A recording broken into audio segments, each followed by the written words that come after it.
నీకు వేరే పనేం లేదే? నేనెక్కడున్నానో కుక్కల వాసన పసిగట్టి రావడమేనా నీ పని? కుక్కకి విశ్వాసమే ఉంటుంది. అది మరి నీ అక్క మీద నువ్వు చూపించాలి గాని ఇలా దెప్పి పొడవకూడదు కదా. మంచి పనులు చేస్తే విశ్వాసం కాదు, ప్రాణాలు కూడా ఇస్తాను. చెడువైపు మొగ్గు చూపుతున్నావు కాబట్టి వేళ్లతో సహా పీకాలి అనుకుంటున్నాను. ఇవేనే నిన్ను తగ్గించుకోమనేది, నా జోలికి రావద్దు అనేది. ఎవరొచ్చారు నీ జోలికి? నువ్వు వెళుతున్నావు రాజ సంస్థానం జోలికి. నీకు ఏ అర్హత ఉందని యువరాణి కావాలని కోరుకుంటున్నావు? ఏదో మాయ చేసి రమాదేవి అమ్మగారింటి కోడలయ్యావు. ఒక కోడలిగా ఈ ఇంట్లో స్థానం బానే ఉంది కదా. ఇది నీకు సరిపోలేదా? యువరాణివయ్యి మహత్తరమైన రాజ సంస్థానానికి అపవిత్రత తీసుకురావాలి అనుకుంటున్నావు? ఒక్క విషయం చెప్తున్నాను, గుర్తుపెట్టుకో. నువ్వు రామచంద్రయ్య గారి కూతురివి, అది మర్చిపోతున్నావు. మర్చిపోవడం కాదు, ఎప్పుడో మర్చిపోయాను. నేను రామచంద్రయ్య కూతుర్ని అన్నది మర్చిపోయాను, ఈ చామంతికి అక్కని అన్నది మర్చిపోయాను. నాకు కావాల్సిందే మీ దరిద్రం కాదు, మీ బాధలు కాదు, మీ కష్టాలు కాదు. నాకు కావాల్సింది అదృష్టాలు, సుఖాలు, భోగాలు. అవే నాకు కావాలి. నాకు కావాల్సింది ఆ రాజగౌరవమే. చాలా చాలాపు, చాలా అంట చాలా. ఇప్పటికే చాలా వాగావు. నీ మొహం కోసమే నేను బాధలు కష్టాలు పడుతున్నాను. నిన్ను సంతోషంగా ఉంచడం కోసమే మేము దరిద్రం అనుభవించాం. నీకసలు కృతజ్ఞతే లేదు. ఉండదు. నేనే నాకు ముఖ్యం. నీకోసం అడ్డదారులు తొక్కుతావా? ఆ ఉపేంద్ర అనేవాడు ఎవడు? రాజావారిని రాణివారిని కాల్చేసి అది మన నాన్న మీదకి నట్టి రాజవంశానికి మేలు చేస్తున్నట్టు నాటకమాడి గోతికాడి గుంట నక్కలా అక్కడే కూర్చుని మన కుటుంబానికి, రాజకుటుంబానికి ద్రోహం చేసిన నీచుడు వాడు. అలాంటి వాడితో చేతులు కలిపి రాజ సంస్థానానికి అతి తీవ్రమైన ద్రోహం చేస్తున్నావు. కరెక్ట్ కాదు. ఇందుకు నేను ఒప్పుకోను. ఆపవే. కరెక్ట్ కాదంట, కరెక్ట్ కాదు. గతాలు నాకు అనవసరం. నా భవిష్యత్తే నాకు ముఖ్యం. నీ పర్మిషన్ ఎవడికి కావాలి? బాడీ. నువ్వు ఒప్పుకుంటే ఎంత, ఒప్పుకోకపోతే ఎంత. నేను ఖచ్చితంగా యువరాణ్ణి నవ్వుతాను. నువ్వు చూస్తూ ఉండు. నీకు మళ్ళీ చెప్తున్నాను, నీ దురాశ నెరవేరదు. నిన్ను ఎట్టి పరిస్థితుల్లో కూడా ఆ సామ్రాజ్యానికి యువరాణివి కానివ్వను. ఆ సింహాసనానికి అపవిత్రత తీసుకురాను. అపవిత్రత? ఏంటి ఆ అపవిత్రత?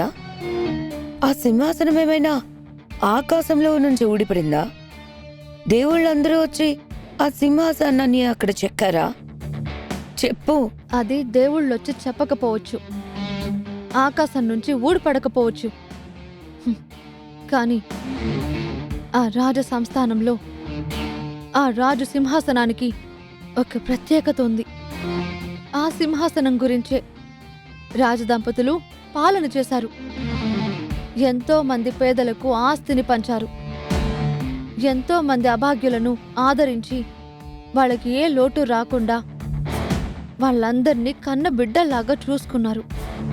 ఆ సింహాసనం నుంచే సంస్థానం సస్యశ్యామలంగా ఉండాలని ఎన్నో హోమాలు, యజ్ఞాలు చేశారు.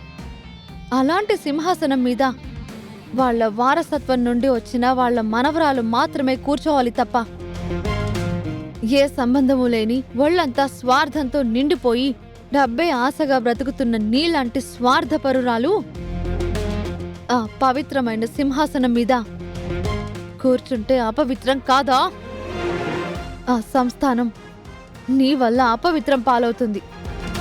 అందుకే ఎట్టి పరిస్థితుల్లోనూ నీకు ఆ సింహాసనాన్ని దక్కనివ్వను. నిన్ను యువరాణిగా కూర్చోనివ్వను. చూడు చామంతి, నువ్వెంత గింజుకున్నా, ఆయాసపడిపోయి ఎంత వాగినా నో యూస్. చూశానంటున్నావు కదా, ఉపేంద్రకి నాకు అగ్రిమెంట్ అయిపోయింది. అది కూడా చూసుంటావు కదా. నన్ను వాడు యువరాణిగా చేసి తీరుతాడు. నువ్వు కాదు కదా, ఆ దేవుడే దిగొచ్చినా సరే ఎవరు ఆపలేరు. నీ మొహానికి దేవుడు దిగి రావాల్సిన అవసరం లేదు. నేను చాలు. మ్హూ. నాతోనే ఛాలెంజ్ చేస్తున్నావా? అవును, నీతోనే ఛాలెంజ్ చేస్తున్నాను. చనిపోయిన రాజావారు రాణివారి మీద ఒట్టేసి చెప్తున్నాను, నిన్ను మాత్రం సింహాసనం మీద కూర్చొనివ్వను, యువరాణిగా ప్రకటించనివ్వను. చనిపోయిన పాముని మళ్ళీ చంపుతాను అన్నట్టుంది నీ ఒట్టు. చనిపోయిన వాళ్ళ మీద ఒట్టేసి ఛాలెంజ్ చేస్తున్నావు. నేను చేస్తున్నానే ఛాలెంజ్. సింహాసనం మీద ఎక్కి తీరుతాను, యువరాణిగా పట్టాభిషేకం చేసుకొని తీరుతాను. ఎలా ఆపగలుగుతావో నేను చూస్తాను. సరే, చూసుకుందామా? చూడవే. చూస్తా.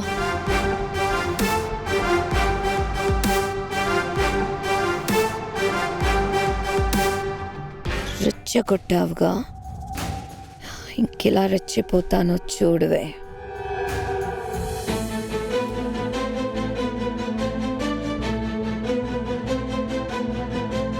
ఈ రాజమణిహారాన్ని జాగ్రత్తగా చూసుకునే బాధ్యత నాది. రాజమణిహారం అటు తిరిగి ఇటు తిరిగి ఈయన స్వాధీనంలోకి వెళ్ళింది. ఈయనే ఆ సంస్థానానికి చేరవేసేలా ఉన్నాడు. ఇదా నేను కోరుకుంది. ఛ, నా కల నెరవేరేలా లేదు.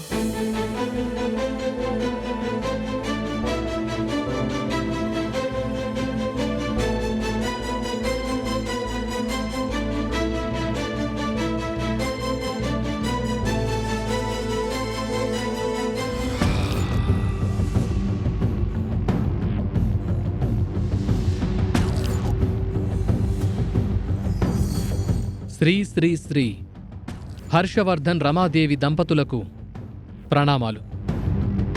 రా ఉపేంద్ర, కూర్చో.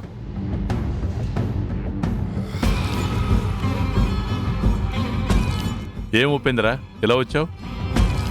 రావడమే కాదు హర్ష, ప్రత్యేకంగా కూడా కనిపిస్తున్నాడు. నువ్వెందుకొచ్చావో తెలుసురా. నీ దురాశ, దాని ఆతృత తీరేది కాదని మీకు తెలియట్లేదు. మీకు తెలియదు కదా, ఒక ప్రత్యేకమైన విషయంతో వచ్చినప్పుడు ఇలా ప్రత్యేకమైన దుస్తులతోనే వస్తాను. ఏంటి ఉపేంద్ర ఆ ప్రత్యేకమైన విషయం? మా కొల్హాపూర్ సామ్రాజ్యానికి మా యువరాణిని ప్రకటించబోతున్నాం హర్షవర్ధన్ గారు.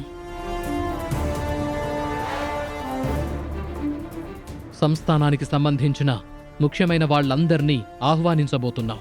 అందులో భాగంగానే మీ దగ్గరికి వచ్చాను. యువరాణెవరు ఉపేంద్ర? ఎవరు ఉపేంద్ర? ఇంకెవరు, మీ కోడలు